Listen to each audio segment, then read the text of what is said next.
Good morning students, welcome to Rajhind education. मैं Ajay sir आप सभी का राजहिंद एजुकेशन के यूट्यूब चैनल में स्वागत करता हूं।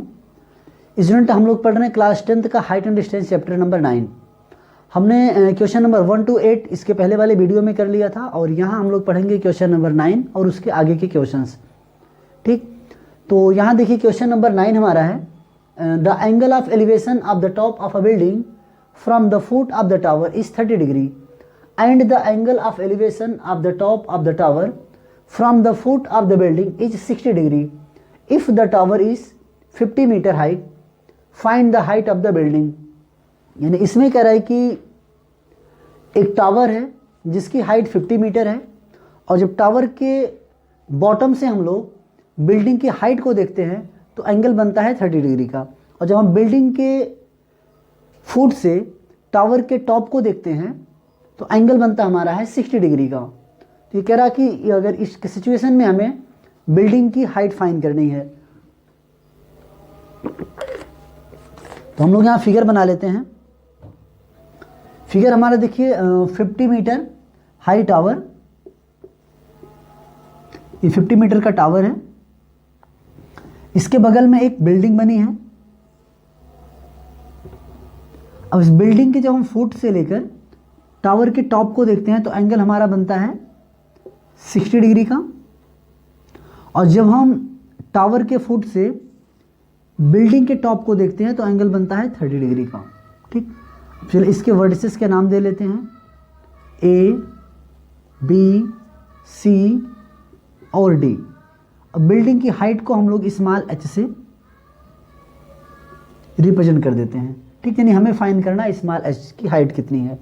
अब देखिए यहाँ पे हम लोग ऐसे फार्मूले का यूज करेंगे जिसमें हाइट, यानी हाइट का मतलब ये परपेंडिकुलर और बेस यूज होगा, और इस फिगर में भी वही परपेंडिकुलर और बेस जिसमें यूज होता है। तो ये किस में यूज होता है? टेन थीटा में यूज होता है। तो देखिए टेन थीटा इज इक्वल कितना होता है? Perpendicular upon base. ठीक, अब चलिए हम लोग सॉल्व करते हैं। In triangle A B C, यानी ट्रायंगल ए बी सी में, अब यहाँ से देखिए ट्रायंगल ए बी सी में हमारा एंगल कितना बन रहा है? 30 डिग्री का। तो यहाँ लिखेंगे tan 30 degree is equal A B upon B C. tan 30 की वैल्यू कितनी होती है? 1/√3। 1/√3 इज इक्वल ए बी को हमने एच एज्यूम कर लिया, तो एच अपॉन बी सी, हमारा बी सी का बी सी है। अब यहाँ देखिए बी सी इज इक्वल कितना हो जाएगा? h√3। इसको इक्वेशन नंबर 1 हम लोग एज्यूम कर लेते हैं। फिर आगे देख लेते हैं, in triangle B C D, यानी ट्रायंगल बी सी डी में यहाँ पे एंगल कितना हमारा बन रहा है? 60 डिग्री का। तो यहाँ देख लो tan 60 डिग्री इज इक्वल कितना हो जाएगा? tan 60 degree is equal C D upon B C. tan 60 की वैल्यू होती है √3। सी डी की वैल्यू दिया है कितनी है? 50, और बी सी हमें निकालना है। बी सी यानी बी सी इज इक्वल कितना होगा? 50/√3। ये बी सी की वैल्यू होगी कितना? 50/√3। ठीक, इक्वेशन नंबर 2। अब इक्वेशन नंबर 1 और इक्वेशन नंबर 2 से देख लेते हैं हम लोग, इन दोनों कंपेयर कर देते हैं। बी सी की वैल्यू ला के यहाँ पे हम लोग पुट कर देंगे। तो यहाँ देखिए from equation 1 and 2, equation 1 and 2 से देखते हैं। तो बी सी की वैल्यू यहाँ ला के पुट कर देंगे तो कितना हो जाएगा? h√3 is equal 50/√3। √3 का इस साइड मल्टीप्लाई कर देंगे तो कितना हो जाएगा? h√3 इंटू √3 इज इक्वल कितना? 50। अब ये देखा h इंटू 3 हो जाएगा क्योंकि √3 इंटू √3 की वैल्यू होती है 3 is equal 50। h is equal 50/3। अब इसे आप चाहेंगे तो डिवाइड भी कर सकते हैं। ठीक, तो डिवाइड कर लीजिए 3 से, 3 1 जा 3 और 3 से डिवाइड करेंगे तो कितना हो जाएगा? फिर यहाँ पे देखिए 3 1 जा 3 बचा 2 और 0, 3 6 जा 18। अब 18 और अब चाहेंगे तो कितना 3 6 जा 18, 16 होल 1/2/3 भी आप लिख सकते हैं, या फिर पॉइंट लगा के 6 लिख सकते हैं, इतना मीटर। ठीक है, तो बिल्डिंग की हाइट हमारी कितनी है? 16.66 मीटर। ये हमारी क्या है? बिल्डिंग की हाइट है। ठीक, तो आई होप कि आपको समझ में आया होगा। चलिए क्वेश्चन नंबर 10 देखते हैं। क्वेश्चन नंबर 10 हमारा है, two poles of equal heights are standing opposite each other on either side of the road which is the 80 metre wide from a point between them on the road, the angle of elevation of the top of the pole are 60 degree and 30 degree respectively. Find the height of the pole and the distance of the point from the poles. ठीक है, यानी ये कह रहा है कि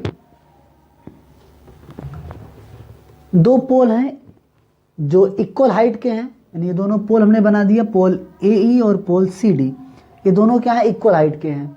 ठीक, और ये दोनों किसी एक रोड के किनारे पर हैं। जो रोड हमारा है वो 80 मीटर चौड़ा है। तो किसी एक पॉइंट से इन दोनों पोल के टॉप को देखा जाता है। यानी मान लीजिए पॉइंट B से हम लोग देख रहे हैं, यहाँ से दोनों के टॉप को देखा जाता है। जब एक पोल को देखा जाता है तो 60 डिग्री का एंगल बनता है, वहीं पॉइंट से दूसरे पोल को जब टॉप को देखा जाता है तो 30 डिग्री का एंगल बनाता है। अब ये कह रहा है कि हमें इन दोनों पोल की हाइट बताइए कितनी होगी, और इस पॉइंट से दोनों पोल कितना कितना दूरी पर हैं, इसके बताना है। ठीक ना, चलिए हम लोग पहले सॉल्व करते हैं। इसमें फार्मूला फिर वही यूज होगा, परपेंडिकुलर अपॉन बेस का। तो किस में यूज होता है, टेन थीटा में, यानी टेन थीटा इज इक्वल कितना होता है, परपेंडिकुलर अपॉन बेस। हम लोग यही फार्मूला यूज करते हैं। ठीक है, यहाँ लेते हैं इन ट्रायंगल ABE, यानी ABE में हम यूज कर रहे हैं। ABB में देखिए आपका tan 60 डिग्री यूज होगा। tan 60 इज इक्वल कितना होगा, AE upon AB। tan 60 is equal कितना होता है, tan 60 की वैल्यू होती है √3। √3 is equal AE upon AB। AE हमारा AE है और AB की वैल्यू हमने कितना अज्यूम कर ली, x अज्यूम कर लेते। AE की जगह पे हम लोग रख लेते हैं x। ठीक, अभी हो गया x। यहाँ से देखिए AE इज इक्वल कितना होगा, तो AE इज इक्वल हमारा हो जाएगा x √3। चलिए इक्वेशन नंबर इसको हम लोग 1 अज्यूम कर लेते हैं। अब दूसरा, इन ट्रायंगल BCD, यानी ट्रायंगल BCD में देखिए यहां से tan 30 इज इक्वल कितना होगा, CD अपॉन BC। tan 30 की वैल्यू कितनी होती है, tan 30 की वैल्यू होती है 1 upon √3, 1 upon √3।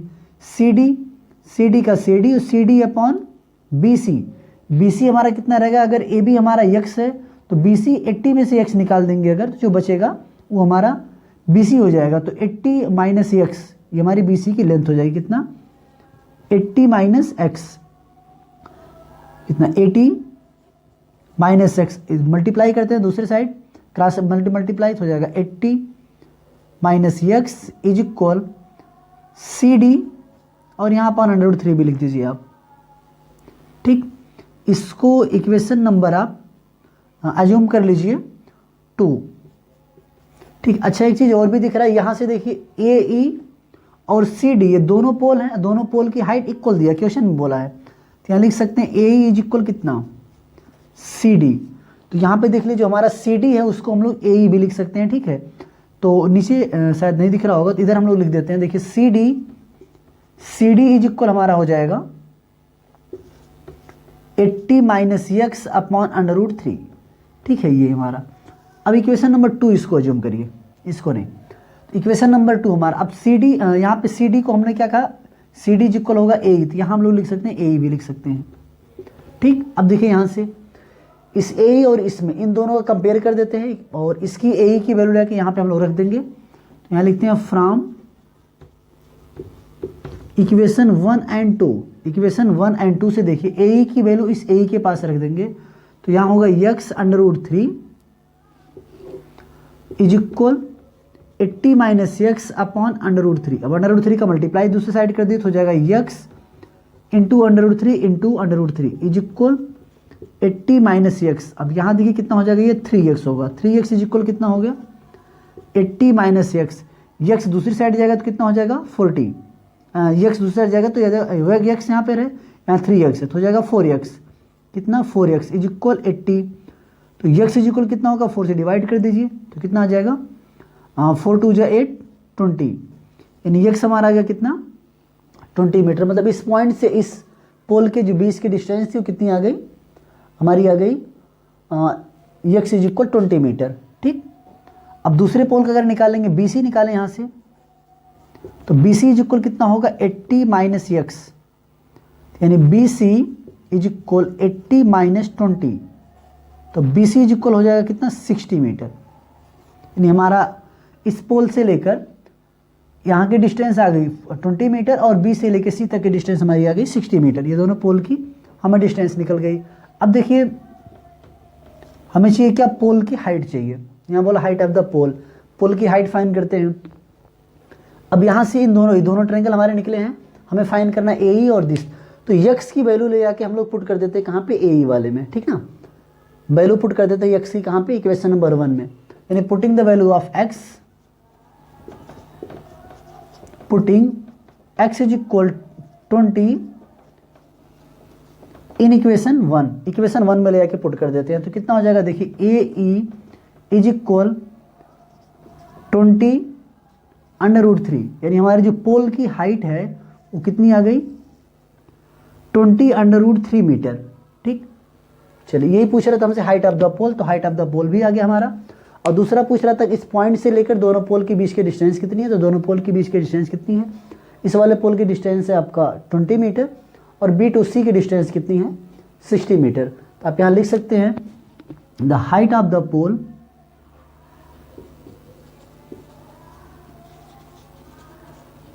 the height of the pole is 20 √3 meter and distance from the point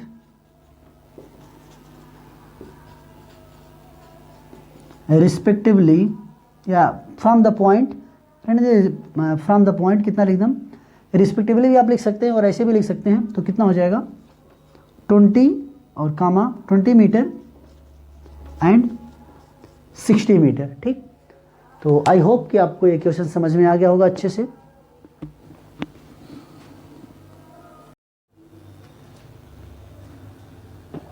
question number 11 हम लोग देख लेते हैं।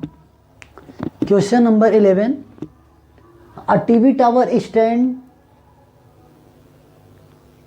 vertically on a bank of a canal off from a point on the other bank directly opposite the tower. The angle of elevation of the top of the tower is 60 degree from another point 20 meter away from this point on the joining this point to the foot of the tower. Angle of the elevation of the top of the tower is 30 degree. Find the height of the tower and the widths of the canal.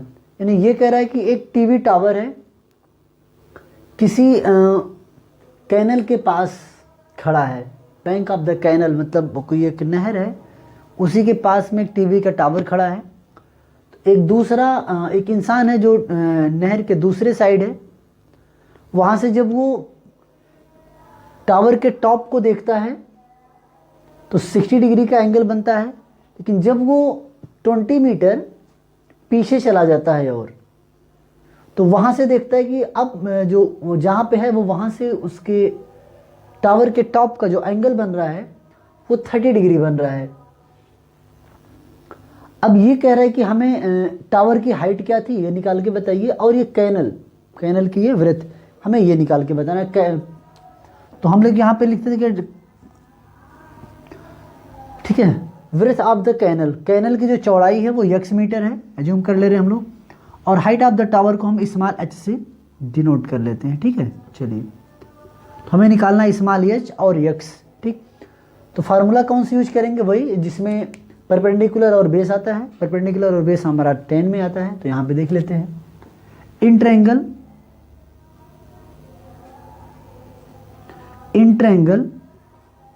BCD, यानी BCD में हम use करते हैं। तो BCD में देखिए हमारा tan 60 is equal होगा C D upon B C, और tan 60 की वैल्यू होती है कितनी, √3। √3 इज इक्वल सी डी को हमने h एज्यूम कर लिया और बी सी को x एज्यूम कर लिया, ठीक है। अब x दूसरी साइड जाएगा तो ये हो जाएगा h is equal x √3। Equation number इसको हम लोग 1 एज्यूम कर लेते हैं। इधर आते हैं अब यहाँ से देखिए इन ट्रायंगल लेते हैं किसमें, ए सी डी, यानी in triangle A C D में। अब इसमें देखिए tan 30 डिग्री यूज करेंगे, tan 30, क्योंकि ए सी डी यही वाला हमारा ट्रायंगल बना, एंगल बन रहा है 30 डिग्री, तो tan 30 इक्वल होगा सी डी अपॉन ए सी। tan 30 की वैल्यू 1/√3, सी डी की वैल्यू कितनी है h, ए सी को हम लोग लिख सकते हैं A B plus B C, यानी ए सी हमारा यहाँ से लेकर यहाँ तक है, इसको हम दो भाग में लिख सकते हैं, A B and B C, यानी दो पार्ट में भी लिख सकते हैं, A B and B C. अब चलिए यहाँ पे 1/√3 इज इक्वल h। अब बी सी की वैल्यू कितनी है, यानी ए बी की वैल्यू हमारी है 20 प्लस बी सी की वैल्यू हमारी कितनी है x, ठीक। चलिए क्रॉस मल्टीप्लाई कर लेते तो हो जाएगा 20 प्लस x, इसका मल्टीप्लाई इसमें करेंगे और √3 का मल्टीप्लाई अगर h में करेंगे तो ये हो जाएगा h√3। इक्वेशन नंबर 2 यहाँ पे एज्यूम कर लेते हैं, बना लिए। अब देखिए फ्रॉम इक्वेशन 1 एंड 2, ठीक। अब यहाँ पे हम कहेंगे h की जो वैल्यू हमारी कितनी, x√3, तो यहाँ पे लाके उसकी वैल्यू रख देंगे हम लोग। तो अब देखिए हो जाएगा क्या, from equation 1 and 2, from equation 1 and 2, equation 1 और 2 से देखिए यहाँ पे हो जाएगा 20 plus x is equal, h की वैल्यू कितनी होगी, x√3 इंटू √3। अब ये कितना हो जाएगा, देखिए 20 plus x is equal x into 3, यानी ये हो गया 3x।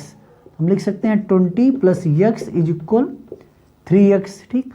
अब 3x से x दूसरी साइड इस साइड आएगा तो माइनस हो जाएगा, तो 20 इज इक्वल कितना हो जाएगा 2x, यानी 3x minus x 2x।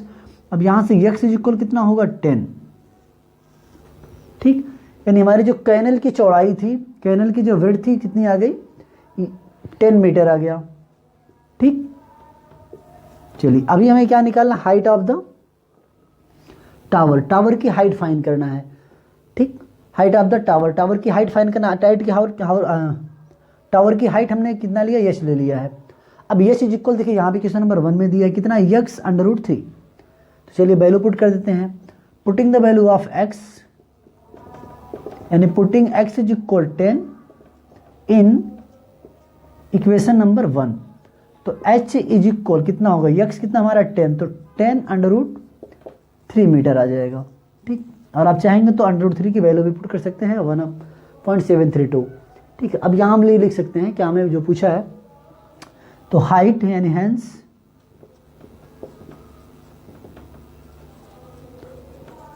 Height of the tower is 10√3 metre and, अच्छा, width of the canal is 10 metre, ठीक। तो हाइट ऑफ द टावर कितने 10√3 और इसकी जो चौड़ाई थी कैनल की वो कितनी आ गई 10 मीटर, ठीक। आई होप कि आपको ये समझ में आ गया होगा अच्छे से। अगर नहीं आएगा तो 1 से 2 बार आप वीडियो को देखिएगा, रिप्ले करके आपको सब समझ में आ जाएगा।